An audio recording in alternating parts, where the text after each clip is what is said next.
everyone. This is my first meeting in my capacity as Minister of Denmark, but in this case we will take over from here as a Danish presidency, and I have been looking forward to this for a very, very long time. We are well prepared. I hope at least we're well prepared. And today I will be happy to present in the meeting room the Danish working program. We have, of course, some key issues that we would like to move forward. We have, for one thing, simplification, better regulation as a thing that we would like to see be concrete in order to strengthen the competitiveness of the agri-food sector. We believe that also a more green transition is also a very important element in the toolbox for our farmers, our fishermen, in order to deliver on the political goals as well. And therefore, to be more competitive, we also need to be have a better green transition, and as well have a better regulation, better regulative framework, do it more simple for the farmers and the fishermen in their daily life in order for them to deliver on the political goals. That being said, today's meeting I expect to have a discussion on the global trade. We have seen that the Commission have in principle made an agreement with Ukraine, which we appreciate, and we will have a discussion on that. We can also see other places in the world with, for instance, the US. We have negotiations going on, and also Mercosur will be part of the negotiations, and thereby also the discussions that we will have at the meeting today. An initiative from the Danish presidency will also be a discussion on protein for feed and how we can do better there, have a better balance. In the sense of today, the EU we are very dependent on imports from other places. That goes for climate issues, but also for food security. So in that sense, we hope also to have a fruitful discussion when it comes to protein for feed, and see how we can also have a diversity also when it comes to plant-based products. And now on top of that, we have a couple of AUB points that we will also, of course, have to discuss at the end of the meeting. So that is today's agenda. And again, I look very much forward to work and have a constructive dialogue with my colleagues in the Council. I've been Minister now and also part of the Council for 2.5 years. So therefore also I find myself well prepared to take over from here. Should there be a question or two? Yes. Yeah. Two questions. One, for your work program, how optimistic are you that the presidency?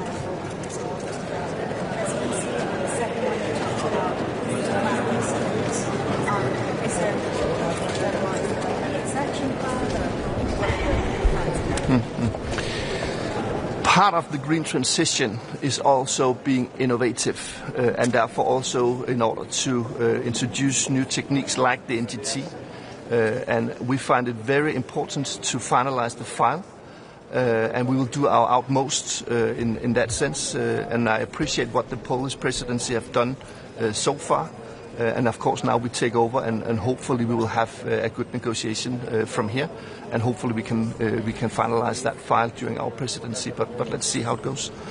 Also, when it comes to plant-based food, that is also an alternative. We see that we have, as a Europe, we're dependent on imports of feed, of proteins for feed, and we need to see alternatives there as well. So that is also something that we put on the agenda, and that is also part of the agenda for today's meeting. Yeah. It's the second agri-freeze in a row where some member states push to relax rules on pesticide utilization. How does this relate to your priorities and your pushes? I think we have to find the right balance here, and also in that sense introduce new techniques in order to deliver on the food production, which is very, very important for Europe as a whole. We need to be less dependent on imports, but at the same time we also need to be more, you can say, green in the sense of how we produce the food in Europe. And that's why we see that goes hand in hand. that we can introduce, for instance, the NGT as a new tool in the toolbox, and thereby also deliver on the food production, but at the same time we'll use less pesticides to have a lower footprint on the environmental and also for the climate's sake. Could you please say what impact you expect from the US tariffs on agriculture, and also We expect an agreement with Australia by the end of this year. Well, as you also know, there's a meeting also today in the Council for Foreign Affairs, and of course those are the ones that will negotiate these things also with the US, and that's why I of course see a hope that we will have a fair trade agreement with the US. US is a very, very important market also for the European farmers. As a whole, I believe we have last year a trade surplus of something like 63 billion euros.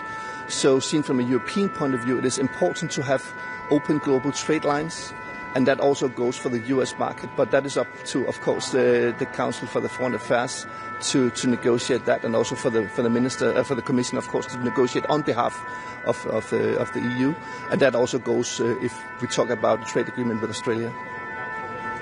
Thank you. All right. Thank you.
Escalation we see in our relations with the United States because we have so many things in front of us that we have to take together.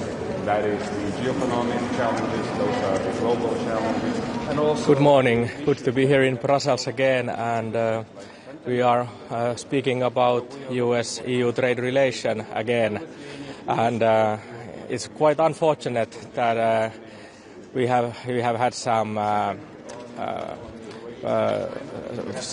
bad news also from the US putting up new tolls, but we are firmly believing that the negotiations can keep on going, and we have a possibility of success as well, and Finland is supporting the Commission and the negotiations.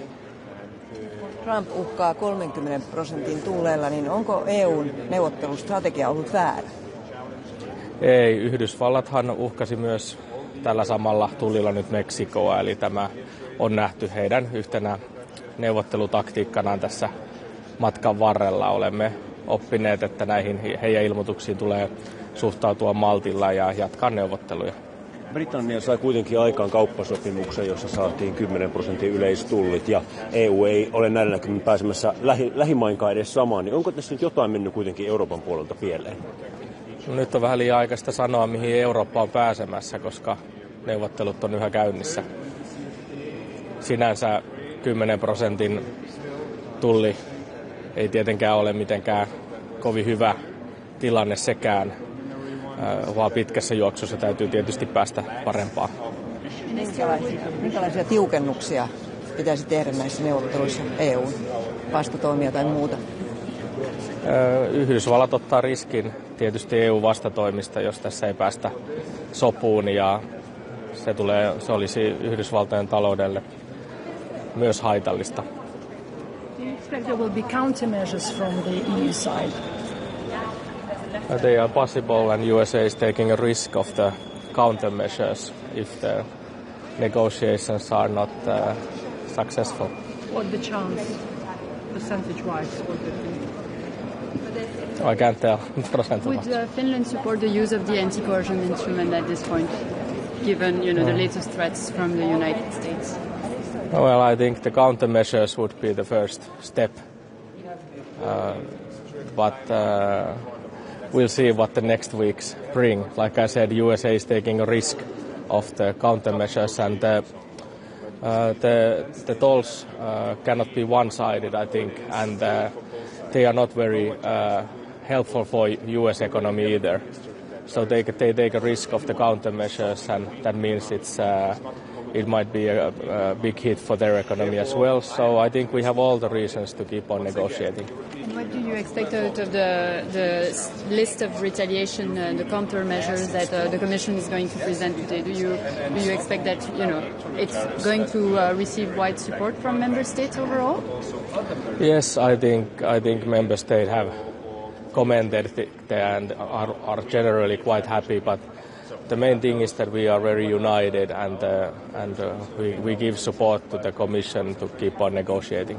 When did you personally learn about the letter? Was it Friday? Was it Saturday? And how surprised were you?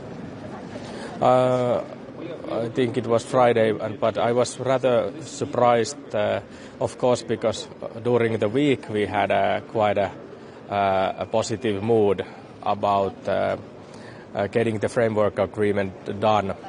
But obviously, USA has been rather spontaneous about the announcements. So there was no change in the mood on like Thursday or Friday up until you received the letter. There were only positive signs coming from the Americans.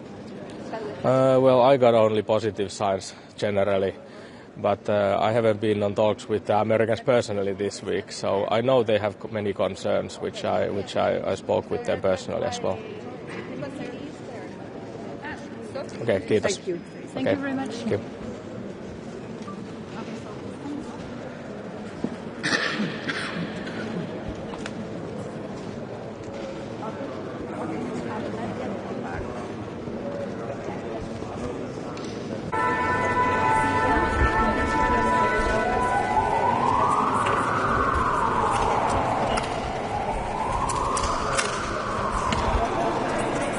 Morning, everyone. Today we have three main issues on the Council meeting. First, that's the EU and US trade. Second, the EU and China's relation. And then the DCFTA with Ukraine. On first one, on EU and US relations, we have all received a letter from President Trump. It was noted, and we interpret it and we take it as encouragement to continue with our negotiations. There are a couple of weeks left, so we have to intensify it, and we have to go for the good deal. And in our view, from our perspective, tariffs are good for anyone. We have to look for good solution in our trade relations, because the European Union was always standing for the fair trade that is based on international regulations and respected international regulations in it. So we have to continue. We have to avoid escalation in our relations with United States, because we have so many things in front of us that we have to take together. That is the geoeconomic challenges, those are the global challenges, and also the issues that we have to solve together with the United States, like fentanyl, for example. So we are looking for the constructive way forward, and Lithuania fully supports European Commission in its position and in its negotiations. Second, on relations with China, we have to be very open-eyed and take what it is with the real perspective, and that is the threats coming from China, what concerns our economic relations and trade. China's trade policies and industrial policies are oriented at dominating in the world technologically, and also with this it comes the authoritarian domination. It poses the challenge to European Union, and we have to address it. All the other elements that we are facing, this is unfair trade, this is the overproduction, subsidies for overproduction, and also the closeness of their market. So European Union has to employ its tools that we have. And once again, no member state, no lonely EU member state has to be in face of China alone. European Commission has to take more responsibilities in protecting each of the member states when they are faced with the very unfair practices. Third, on DCFTA and on Ukraine, we're still assessing and the proposal that was prepared, but from the very preliminary one, we see that the European Union lacks of ambition and strategic ambition in our relations with Ukraine. We see Ukraine as our inevitable part of European security and future. Therefore, we have to proceed with economic integration, and for this, DCFTA has to play its also role. Thank you. Wait, Minister, the thing is, no one wants a trade war, okay? Yes. But we've had a couple of months of negotiations, and now there's a letter that came with 30%, which is higher than was 20%, and I know that was 30%. Realistically, if you want to show Trump that the EU is ready to retaliate, you have to be sure that you're going to be with concrete measures. But there seems to have been a toning down, less in terms of the value of goods. So are you actually saying that the EU Council, the 27 member states, are ready to retaliate? And if so, what are you putting on the table? Digital services tax? We have the very strict timeline here in front of us. That's the 1st of August. We have to concentrate on these weeks. We all understand that there are tough negotiations ongoing, but with the very end state, we have to agree on what it is good for both sides. And lower tariffs are good for both sides. There were never in history that tariffs helped anyone with solving the real economic problems, not political problems, but real economic problems. Therefore, I am optimistic about it. Once again, European Union, as we were talking already in previous Council meetings, European Union has its tools. Yes, we have this. And it's not only retaliatory tariffs that we are preparing, the package 1, package 2, but also other measures that we created for fair trade to be re-established again. So we have those, and everyone knows that, and our American friends also, they know this, but concentrating on these 2 weeks, we have to be very constructive and find the deal. So are conversion instruments back on the table then, as a potential measure? Yes, no, we are looking into the very immediate term. So in this immediate term, we have to keep everything on hold. Thank you.